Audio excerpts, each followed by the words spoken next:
I thought my husband was working late. He was 3 streets away, tucking in a child who had his eyes and a woman who had my wedding date tattooed on her wrist. I almost did not check the pockets. That is the thing I keep coming back to. I almost just bundled the jacket into the dry cleaning bag the way I always did, the way I had done for 7 years without thinking, because checking pockets was something my mother taught me when I was 12, and I did it automatically, the same way I checked expiration dates and turned off lights in empty rooms. Automatic. Unremarkable. The paper was folded twice, the second fold uneven the way folds are when small hands do them. I unfolded it standing at the kitchen counter with the dry cleaning bag open on the floor beside me. It was a crayon drawing on white printer paper. A house with a triangle roof and 4 windows. A tree that was mostly a brown stick with a green cloud on top. A yellow sun in the upper right corner with lines coming off it like a child's first understanding of light. 4 figures in a row in front of the house, the tallest on the left, then a smaller tall one, then 2 small ones, the second smaller than the first. Someone had written in pencil above each figure. The handwriting was adult, neat, the kind of neat that comes from slowing down on purpose. Daddy. Mommy. Me, baby. The figure labeled Daddy had a blue tie drawn carefully around its neck in blue crayon. I looked at that drawing for a long time. Long enough that the refrigerator cycled off and the kitchen got very quiet. Long enough that the dry cleaning bag slid off my shoulder and I did not pick it up. Long enough that something I did not have a name for yet moved through me from my chest to my hands. Joel owns 11 blue ties. I know this because I have done his laundry for 6 years, and I have a specific way I hang ties, and I counted once, absently, in the way you count things you live with. 11. 3 solid navy, 2 striped, 6 in other shades of blue because blue is his color, the one that works with his complexion, the one I had pointed out to him early in our relationship and he had adopted and kept. I sat down on the kitchen floor. I did not decide to sit, my legs decided. I sat there and I looked at the drawing in my hands and I thought, with a clarity that surprised me, okay, so this is what is happening. Not screaming. Not crying. Not yet. Just that flat, terrible okay that your brain produces when it has received information too large to process and is simply acknowledging receipt. I thought about the last 3 months. Joel's travel schedule had picked up since January. He was in sales, national accounts, and travel was normal, had always been normal. He went to Dallas in January, Charlotte in February twice. He had been to Charlotte twice in February. I had not thought about that. I thought about the Tuesday nights. He had started going to the gym on Tuesday nights about a year ago. He had lost weight, noticeable weight, and I had been proud of him. I had told him he looked good. He had smiled and said he felt good. I thought about his phone, which I had never gone through because I was not that kind of wife. I had believed that. I had believed I was not that kind of wife, and he was not that kind of husband, and we were not that kind of marriage. I got up off the floor. I put the drawing on the counter. I picked up my phone. I did not call him, not yet. I opened his shared location, the one we had set up 2 years ago when I had a minor car accident, and he said he wanted to be able to find me if anything happened. The one I had never actually checked because I never needed to. He was at a residential address 3 streets from our house. I knew that street. I had driven down it, probably dozens of times on the way to the grocery store, on the way to my friend Dana's house, on ordinary, unremarkable days. A street 3 blocks away. A 12-minute walk if you cut through the park. I put my phone down on the counter next to the drawing. Then I picked up the dry cleaning bag, and I hung Joel's jacket back in the closet, and I sat down on the couch and I waited for him to come home. That night, watching him eat the dinner I had made, watching him talk about a call he had been on, watching him be so completely normal, I understood that I was looking at a man I had never actually seen clearly. And I understood something else too. I was going to need to know everything before I said a single word. That weekend, while Joel was at his Saturday morning run, I found the second phone taped inside the panel beneath our bathroom sink. I was not looking for it. I want to be honest about that because it matters to me that I was not the kind of woman who searched through her husband's things. I had gone under the sink to get the backup bottle of drain cleaner because the shower had been slow, and I was handling it myself the way I handled most practical things in our house. The panel under the bathroom sink is a small wooden access door that leads to the pipes. Joel had pointed it out when we bought the house, said it was useful to know where it was in case of a leak. I had opened it maybe twice in 4 years. The phone was in a gallon Ziploc bag taped to the inside of the panel with electrical tape. A prepaid smartphone, the kind you buy at a drugstore. Charged. Locked with a 6-digit code. I sat on the bathroom floor with it in my hands. I thought about what I knew and what I did not know. I knew there was a child's drawing in a jacket pocket. I knew my husband's location tracker had placed him at a residential address 3 streets away. I knew there was a second phone hidden under our bathroom sink. I did not know how long. I did not know who. I did not know the shape of what I was inside of. I tried 4 codes before I got it open. Our wedding anniversary did not work. My birthday did not work. His mother's birthday did not work. What worked was his childhood home's street address number, a 4-digit number I only knew because I had mailed his mother a birthday card there once and written the address myself. The phone opened. I will not describe everything I found in detail, because some of it I am still not ready to put into words and some of it does not need to be said to be understood. What I will tell you is this. Her name was Camille, she was 33.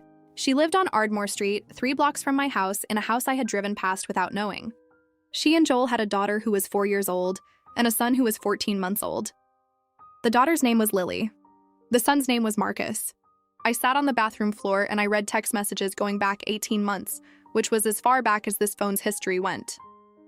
18 months of another life, completely parallel to mine, running alongside mine the way 2 trains run on tracks so close together you could reach between them. The texts were ordinary. That was what undid me. Not that they were passionate or dramatic or proof of some grand consuming love. They were ordinary. Camille asking him to pick up diapers. Joel sending a photo of Lily's drawing, the drawing, and writing, "She made this for you." Camille responding with a heart. Joel asking if Marcus's ear infection had cleared up. Scheduling. Logistics, the mundane texture of a shared life. My mundane texture was 3 streets away, a 12-minute walk, the same kind of ordinary. I put the phone back in the Ziploc bag. I retaped it to the panel. I closed the cabinet. Then I showered and got dressed, and when Joel came back from his run, I was in the kitchen making coffee, and I handed him a cup, and he kissed me on the cheek and said the weather was perfect out there, and I said, "Good. I am glad." I had decided I needed more before I moved. I needed to understand the full shape of it. Not for him, for me. I called my friend Dana that afternoon and said I needed her to help me with something, and I needed her to not ask questions yet. Dana has been my best friend since college. She said, "Okay, what do you need?" I said, "I need you to drive me somewhere and wait in the car." We went on Sunday morning. Joel was home. I had told him I was going to the farmer's market with Dana. We drove to Ardmore Street, and I had Dana parked 2 houses down. I sat in Dana's passenger seat, and I looked at a white house with a green door and flower boxes under the windows. There was a child's bicycle on the porch. A wreath on the door, one of those seasonal ones, spring flowers. A welcome mat. The door opened. A woman came out with a baby on her hip and a small girl beside her. She was pretty in a quiet way, dark hair pulled back, wearing a sweatshirt and jeans. She was laughing at something the little girl had said. The little girl was laughing too. I watched them walk to a minivan parked in the driveway. I watched her buckle the baby into a car seat with the practiced ease of someone who had done it 1,000 times. I watched the little girl climb in on her own, proud of herself. I watched Camille back out of the driveway. Dana did not say anything. She just put her hand over mine on the center console. We sat there after the minivan turned the corner, and I said out loud, to no one in particular, "She does not know either." Dana squeezed my hand. That was the moment everything became more complicated than I had wanted it to be. Because I had been building a shape in my mind where there was a villain and a victim, and I was the victim, and Camille was an accomplice. And then I watched her laugh at something her 4-year-old said and buckle her baby into a car seat, and I understood that she was just another woman who loved a man she believed was hers. Joel had not built a second family. He had built 2 first families, and neither of us had known about the other. I confronted him 3 days later. I want to tell you I was calm and strategic and said exactly the right things. I was not. And what he said when I put the drawing on the table between us was something I did not expect. And it changed every plan I had made for how that conversation would go. I had planned the conversation. That is who I am. I had planned it the way I plan everything, with an outline in my head and a clear objective and an idea of the sequence. I would put the drawing on the table. I would tell him I knew about the location. I would tell him I had found the phone. I would let him respond, and I would not cry. I cried in the first 30 seconds. Not because I was weak. Because he looked at the drawing and his face did something I had never seen it do before. It collapsed. Not into guilt, not into the calculated performance of someone caught, but into something that looked, and I hate that this is what it looked like relief. He sat down at the kitchen table. He put his face in his hands. He did not deny it. He said, "How long have you known?" I said, "Long enough." "Tell me everything." And then he did. He told me everything, and I'm going to tell you what everything meant, because it was not the story I had built in my head during those 3 days of waiting. Joel and Camille had been together for 9 years. 9 years. We had been married for 7. He had met her 1 year before he met me, and he had never ended it, and he had never told either of us, and he had spent 9 years building and maintaining 2 complete lives in the same city 3 streets apart. He said he loved us both. He said it looking at the table, not at me. I think he knew better than to look at me when he said it. I asked him if Camille knew about me. He said yes. He said she had always known he was married. She had not known I lived 3 blocks away. She had not known the details of our life, but she had known I existed. I thought about that. I thought about a woman who had chosen to build a family with a man she knew was married to someone else. I thought about myself, who had built a family with a man I had no idea was doing any of this. The 2 situations were not the same. I want to be clear about that. But they were more complicated than I had wanted them to be. I asked him about the children. He said Lily had been born during our 4th year of marriage. I did not do the math out loud, but I did it in my head, and I thought about our 4th year of marriage, what I had been doing, what we had been doing, the trip we had taken to Portugal, the apartment we had been talking about leaving for a house. I had been in Portugal with my husband while his daughter was being born. I excused myself and went to the bathroom and threw up. When I came back to the kitchen, he was still at the table. He had not moved. He looked like a man who had been carrying something very heavy for a very long time and had finally put it down and did not know what to do with his own hands. I sat across from him. I looked at his face, the face I had looked at for 7 years across the same table. I thought about the word love and what it had meant to me and what it apparently meant to him, and whether those 2 definitions had ever actually matched. I said, "Does she know I found out?" He said no. I said, "Are you going to tell her?" He said he did not know. I said, "You have 2 children with her." He said he knew. I said, "Joel, I need you to get out of this house tonight." He got up. He packed a bag, a small one, the kind you pack when you do not know how long you will be gone. I sat at the kitchen table and listened to the sounds of him moving through our bedroom, and I did not go in there. I looked at the drawing still on the table. Daddy. Mommy. Me. Baby. He came to the kitchen doorway with his bag. He said, Sandra, I am sorry." I said, "I know you are." He left. I sat at the table until it got dark. I did not call anyone. I did not want to say it out loud again yet. I just sat there in the quiet of a house that had always been full of a man I had not known. What I did not find out until the next day, when Dana pushed me to look at public records because Dana is a woman who handles things, was that Joel and Camille's address on Ardmore Street was also listed as his address on 3 separate financial documents. He had been paying a mortgage on that house for 6 years. While we paid a mortgage on this one, I did not know how. I did not know the full shape of the finances yet, but I knew who I needed to call in the morning. And it was not a friend. My attorney's name is Renee, and she has short natural hair and reading glasses she pushes up her nose when she is looking at documents, and she has the kind of stillness that makes you feel like whatever you are about to say, she has heard something worse. I found her through Dana, who had used her during her own divorce 2 years prior. Dana said she was the kind of lawyer who did not waste your time being gentle about things. I liked that. I had had enough of things being gentle. I sat across from Renee on a Thursday morning with a folder of everything I had gathered, bank statements I had pulled, documents I had found in the home office filing cabinet the night before, the mortgage statements, the life insurance policy, 7 years of tax returns. Renee went through everything methodically. She did not react. She just read and occasionally made a small note and pushed her glasses up. When she finished, she set the folder down and looked at me. She said, "He filed jointly with you every year." I said yes. She said, "He also appears to have a separate account you were not listed on." I said I had found the statements. 3 years of deposits that did not match his declared income. Regular amounts, consistent, the kind of regularity that meant a second income stream or money being moved deliberately. Renee said, "I want you to understand what we are likely looking at here. This is not just marital infidelity. This is financial fraud." I had known this was coming. I had done enough reading in the 3 days since the confrontation to understand what the shape of it was. But hearing it said plainly by a woman across a desk made it land differently. Joel had been running 2 households for 6 years. To do that on one salary, even a good one, which his was, required either a second income I did not know about or money being redirected from our shared finances. Renee suspected both. She wanted a forensic accountant.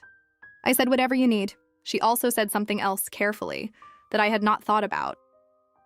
She said Camille was also a victim of financial fraud if money from our joint accounts had been used to fund that household. She said this not to make me sympathetic to Camille, but to make me understand the legal landscape. I thought about the woman I had watched buckle her baby into a car seat. I thought about the wreath on her door. I thought about a woman who had made choices I did not agree with, but who was also, in her own way, inside a lie she had not known the full dimensions of. Joel had not been honest with either of us. About different things in different proportions, but dishonest completely and systematically with both. I called my mother that night. I had not told her yet. My mother is 64 and sharp, and she does not perform comfort, she delivers it practically, and that is what I needed. I told her everything. There was a long silence on her end. Then she said, "Where is he now?" I said I thought he was at Camille's. I had not spoken to him since the night he left. She said, "Have you eaten today?" I said not really. She said she was coming over. She came and she brought food, and she sat with me at the kitchen table where 2 weeks ago I had put a child's drawing down and watched my husband's face collapse, and she did not say anything about what I should feel or what I should do. She just sat there with me, and that was the right thing. Joel texted me twice that week, both times asking if we could talk. I did not respond. Renee had told me not to communicate with him without her involvement, and I was going to do exactly what Renee told me. The forensic accountant's preliminary report came in 3 weeks later. Over 6 years, approximately $40,000 had moved through our accounts in ways that required explanation. Not all of it was definitively redirected, but enough of it was patterned in a way that told a story. I sat with that number, $40,000. 6 years. The Portugal trip I had paid most of. The car I had bought used because we were being careful with money. The fertility consultation I had paid for out of pocket 2 years ago when we had started talking about children. We had started talking about children 2 years ago, and he had said he was open to it, and we had gone to a consultation, and I had started tracking my cycle. He had a 14-month-old son at home. I put the report down on Renee's desk, and I pressed my hands flat on my knees, and I breathed. Renee said, "I know." I said, "What do I do with the part that is not legal? The part you cannot put in a document?" She said, "That part you take somewhere else, someone who is equipped for it." She meant a therapist. She was right. I made an appointment the next day. What I did not expect was who called me the following week. The number was unfamiliar. I almost did not pick up. When I did, the voice on the other end was quiet and careful and said, "Is this Sandra? This is Camille."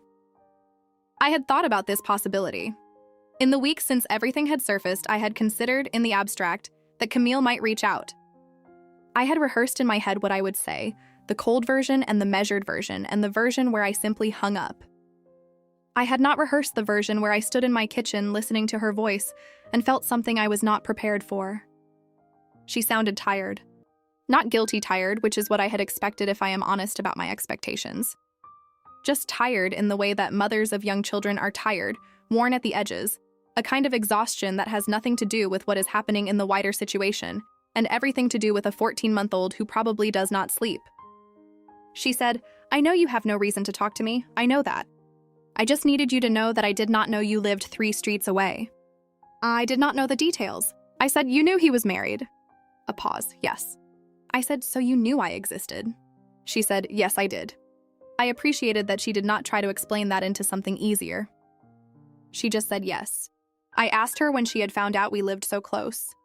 She said Joel had told her after I confronted him. She said she had been sick when she found out. I believed her about that. I asked her what she wanted from this call. She said she did not entirely know.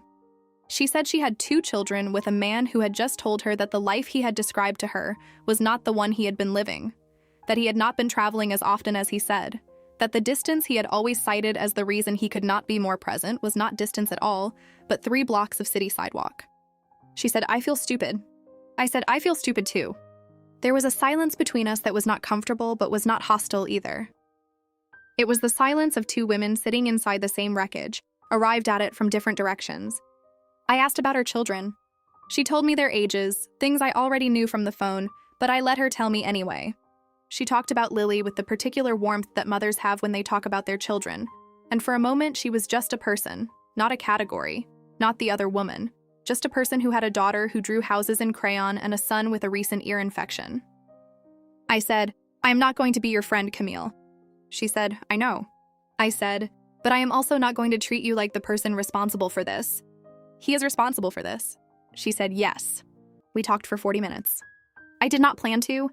By the end, I knew things about the shape of her experience that I had not known and could not have imagined. The ways he had managed her, the explanations he had given for his absences, the version of himself he had built for her the way he had built a version for me. Different versions, but the same construction method. He had told her he loved her and intended to leave his marriage but could not do it suddenly because of finances and family. He had been telling her this for 4 years. She had believed him for 4 years. I did not ask her how she could have believed it because I already knew the answer, because I had believed a different version of him for 7 years, and believing a person you love is not stupidity. It is just love doing what love does, which is trust. After we hung up, I sat on my couch and I thought about Joel. I thought about what it required of a person to do what he had done, to maintain 2 complete lives over nearly a decade, to look at 2 women and say I love you and mean something by it that was shaped differently than what those words meant to either of us. I tried to understand it, and I could not fully. But I stopped trying to make him a monster because monsters are easier than this. And this was not easy. He was a man who had wanted 2 lives and had taken them without asking permission from anyone. And the cost of that had been distributed entirely to the people around him while he had, for 9 years, paid nothing. Renee filed the paperwork that Friday. I did not cry when I signed it. I had expected to. Instead, I felt something closer to clarity. A door closing on something that had never been what I thought it was, which is different from losing what you had because you cannot lose what was not real. What I was not prepared for was seeing him, in person, unexpectedly 6 weeks later, outside the same grocery store we had shopped at together for 5 years. He was getting into his car. He had not seen me yet. I stood on the sidewalk and I looked at him loading bags into a trunk and I waited for what I would feel. He saw me when he closed the trunk. He went still in the way people go still when they have been caught by something they were not ready for. Not guilt, exactly. More like the body's honest response to a situation the mind has not yet managed. We were maybe 20 feet apart. The parking lot was ordinary around us. A cart rattled across asphalt somewhere behind me. A car pulled out of a space nearby. The world was entirely indifferent to the fact that I was standing 20 feet from my almost ex-husband outside a grocery store on a Tuesday afternoon. He looked older. Not dramatically, not in a way that would be satisfying to report, just the ordinary way that a few months of consequence does to a person's face. He looked like someone who had not been sleeping well. He said, "Sandra." I said, "Joel." He asked how I was. The question was automatic, the kind of thing that comes out before the brain has caught up with the absurdity of the situation. I almost said fine, the same automatic response, and then I did not. I said, "I am getting there." He nodded. He had his hands in his jacket pockets. I noticed his jacket and thought, briefly, about a jacket pocket and a folded piece of paper and a crayon drawing with 4 figures in a row, and I understood that everything that had followed, every document, every conversation, every sleepless night, had started with a 4-year-old's drawing and a blue tie. He said, "I know there is nothing I can say." I said, "No." He said, "I am sorry, Sandra, I know that is not enough." I looked at him for a moment. I thought about 7 years. I thought about the conference in Atlanta where he had looked at me like I was interesting. I thought about Portugal and the fertility consultation and 11 blue ties hanging in a closet I no longer had access to. I thought about Camille and her children and the wreath on her door and a 40-minute phone call that had rearranged some of what I thought I knew. I said, "I hope you figure out what you actually want, Joel, before anyone else pays for it." Then I got in my car and I drove home. I cried in the car. Not the broken kind of crying, the earlier kind that had ambushed me at the kitchen table when his face had collapsed. This was a different kind. The kind that means something is finishing. The kind that you cry at the end of things that were real even when they were not what you believed them to be. The divorce was finalized 4 months after I found the drawing. Renee was thorough, and the forensic accountant's report was persuasive, and I came out of it with more than I had expected. Not because I won anything, but because the documentation made it very clear what the last several years had actually looked like, and courts do not love financial fraud attached to marital misconduct. I did not speak to Joel again after the parking lot. Not because I was performing something, not for any strategic reason.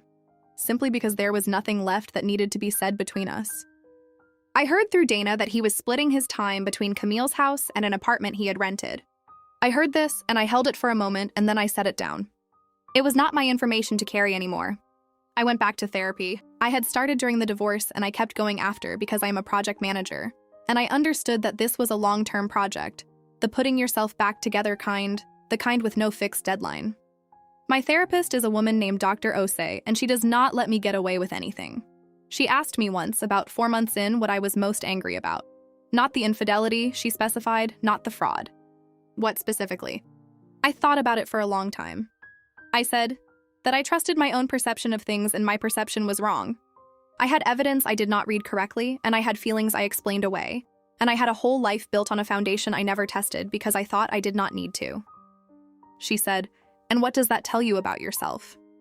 I said that I am not as good at reading people as I thought. She said, "Or that someone worked very hard to make sure you could not." I sat with that for a while. I moved into a new apartment in July. 2nd floor, good light, a kitchen with more counter space than I needed. I did not bring much from the house. The things I kept were the ones that had been mine before him, the ones that carried no shared history. I started cooking again properly, which I had stopped doing somewhere in the middle years of the marriage without noticing. I called my mother more. I made plans with Dana and actually kept them. Small things. The small things are the whole thing, it turns out. I am 35 now. I know more than I did at 34. I know that the most dangerous lies are not the dramatic ones, but the ordinary ones. The ones built from Tuesday nights and business trips and a man who was good at being exactly what you needed in the time you were looking at him. I know that 2 women can be wronged by the same person in different ways, and neither story cancels the other out.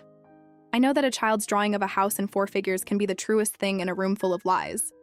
The drawing is still in a folder in a box in my closet. I have not decided what to do with it.